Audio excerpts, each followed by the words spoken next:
गरीब मुलगी आणि श्रीमंत वकील भाग 2. त्या दिवशी अथर्व बराच वेळ विचारात हरवला होता.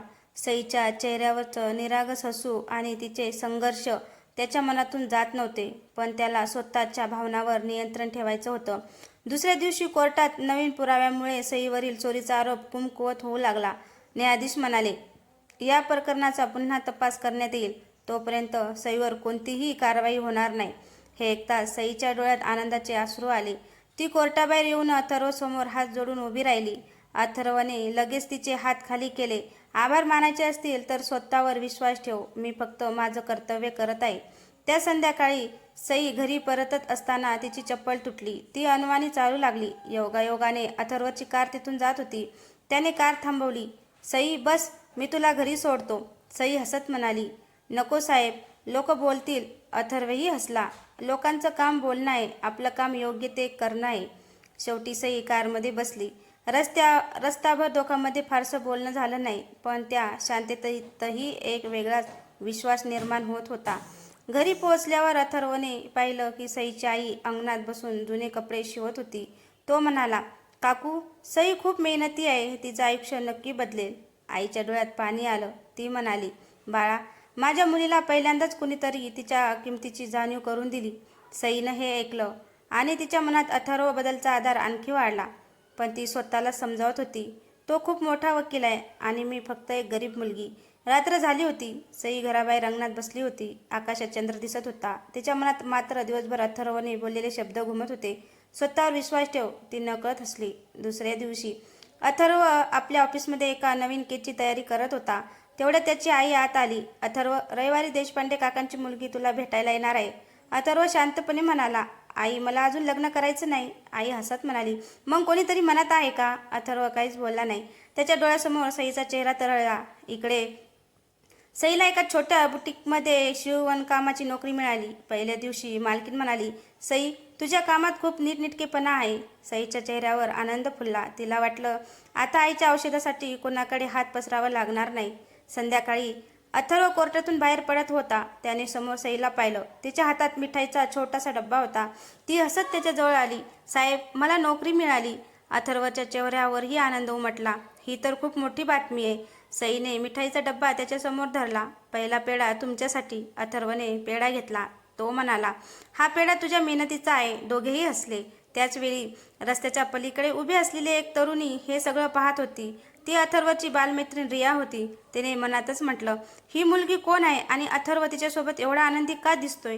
रिया शांतपणे तिथून निघून गेली, पण तिच्या मनात अनेक प्रश्न निर्माण झाले होते.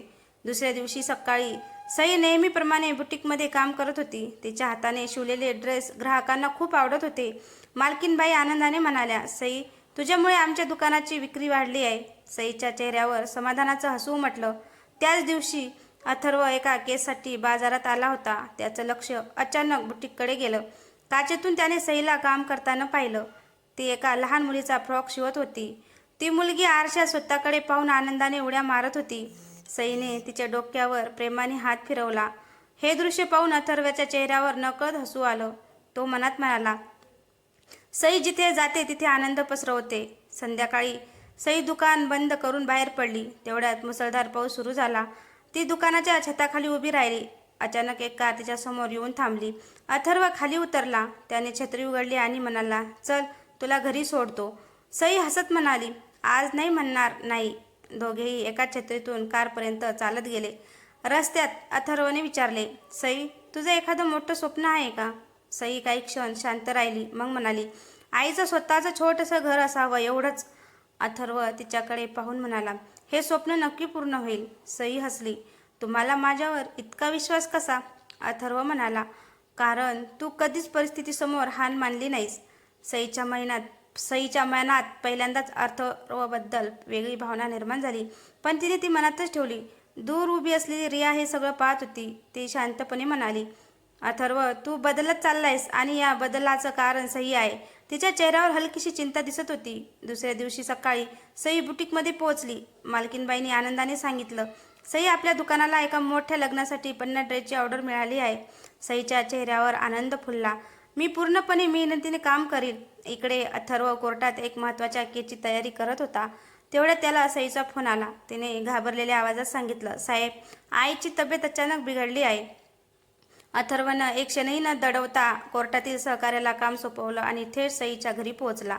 डॉक्टरांनी तपासणी करून सांगितलं, घाबरण्यासारखं काही नाही. वेळेवर उपचार मिळाले म्हणून धोका टळला.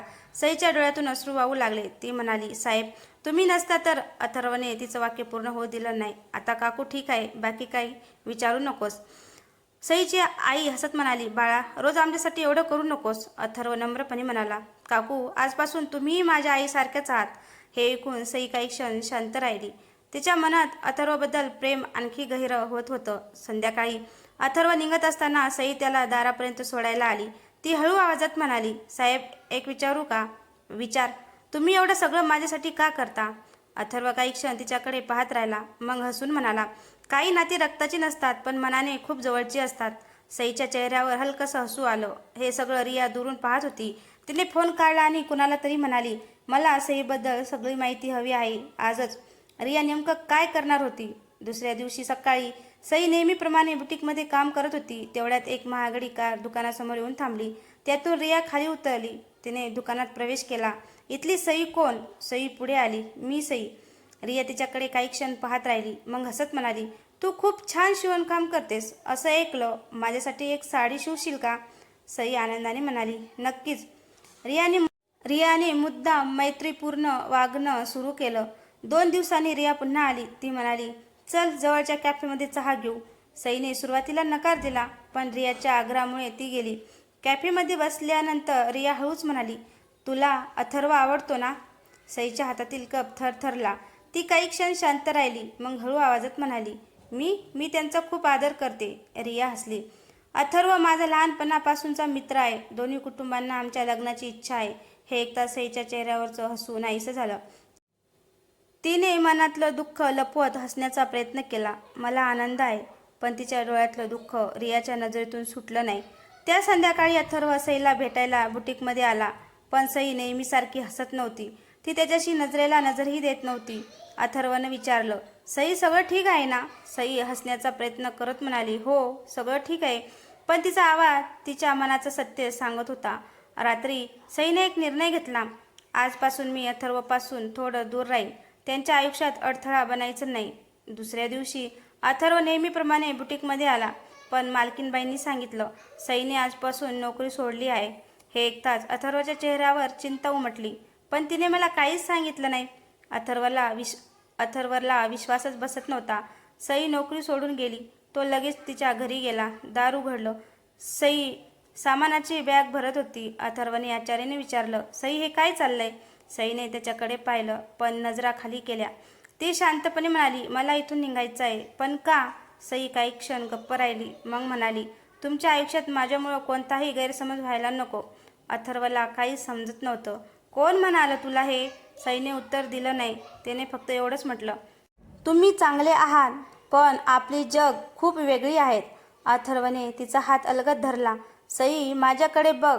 सईने हळूच वर पाहिलं. तू माझ्यापासून दूर जाण्याचा निर्णय घेतलास, पण एकदाही मला विचारलं नाही की मला काय हवं आहे. सईच्या डोळ्यात पाणी आलं. तेवढ्यात सईची आई बाहेर आली. ती म्हणाली, बाळा, रियाचं नाव घेऊन सईला कुणीतरी सांगितलं की तुझं लग्न ठरलं आहे. अथर्वला सगळं समजलं. तो शांतपणे म्हणाला, माझं कोणाशीही लग्न ठरलेलं नाही. सईने आश्चर्याने त्याच्याकडे पाहिलं. त्याच वेळी दारात रिया उभी होती. तिने सईकडे पाहिलं आणि म्हणाली, हो, ती गोष्ट मीच सांगितली होती. अथर्व रागाने म्हणाला, रिया, तू असं का केलंस? रिया डोळ्यात पाणी आणत म्हणाली, कारण मला भीती वाटली, मी तुला गमावेन म्हणून. घरात काही क्षण शांतता पसरली. अथर्व ठाम आवाजात म्हणाला, प्रेम मिळवण्यासाठी खोटं बोलावं लागत असेल तर ते प्रेम नसतं. हे ऐकून रियाच्या डोळ्यात पश्चाताप दाटला. सई मात्र शांत उभी होती. तिच्या मनात पहिल्यांदाच आशेचा एक छोटासा किरण पुन्हा उजळू लागला. रिया शांतपणे तिथून निघून गेली. घरात फक्त अथर्व, सई आणि तिची आई उरले. सईने हळूच आवाजात विचारलं, साहेब, तुम्ही माझ्यासाठी इतकं का करता? अथर्व काही क्षण तिच्याकडे पाहत राहिला. मग हसून म्हणाला, कारण तुझ्या डोळ्यात कधीच स्वार्थ दिसला नाही. सईच्या चेहऱ्यावर लाजरं हसू उमटलं. काही दिवसांनी सई पुन्हा बुटीकमध्ये कामावर जाऊ लागली. तिचं मन आता थोडं हलकं झालं होतं. एका दिवशी मालकीनबाईंनी तिला सांगितलं, सई, पुढच्या आठवड्यात आपल्याला शहरात फॅशन प्रदर्शन आहे. आपल्या दुकानातून फक्त एकच डिझायनर जाणार आणि मी तुझं नाव दिलं आहे. सईच्या डोळ्यात आनंद चमकला. खरंच? हो, पण मेहनत खूप करावी लागेल. त्या संध्याकाळी अथर्व तिला भेटायला आला. सईने आनंदाने ही बातमी सांगितली. अथर्व हसत म्हणाला, मला माहीत होतं एक दिवस तुझी कला सगळ्यांना दिसणारच. सई म्हणाली, जर तुम्ही माझ्यावर विश्वास ठेवला नसता तर मी आज इथपर्यंत पोहोचलेच नसते. दोघेही काही क्षण एकमेकांकडे पाहत राहिले. त्यांच्या नजरेत शब्द नव्हते पण भावना स्पष्ट होत्या. दुसऱ्या दिवशी अथर्व कोर्टात असताना त्याला एका जुन्या प्रकरणाची फाईल मिळाली. फाईल उघडताच त्याचे डोळे मोठे झाले. त्या फाईलमध्ये सईच्या वडिलांचं नाव होतं. तो स्वतःशीच म्हणाला, हे कसं शक्य आहे? त्याला आठवलं, वर्षापूर्वी सईच्या वडिलांनी एका प्रामाणिक माणसाला वाचवण्यासाठी स्वतःवर खोटा आरोप घेतला होता. त्यामुळे त्यांना तुरुंगवास झाला आणि त्याचं आयुष्य उद्ध्वस्त झालं. अथर्वच्या मनात सईबद्दलचा आदर आणखी वाढला. तो ठामपणे म्हणाला, सईला तिच्या वडिलाबद्दलचं खरं सत्य आणि न्याय मिळवून द्यायचाच. दरम्यान सईला यापैकी काहीच माहिती नव्हतं. ती फक्त आपल्या स्वप्नासाठी मेहनत करत होती. तर मित्रांनो, तुम्हाला ही कथा कशी वाटली? आवडल्यास कमेंट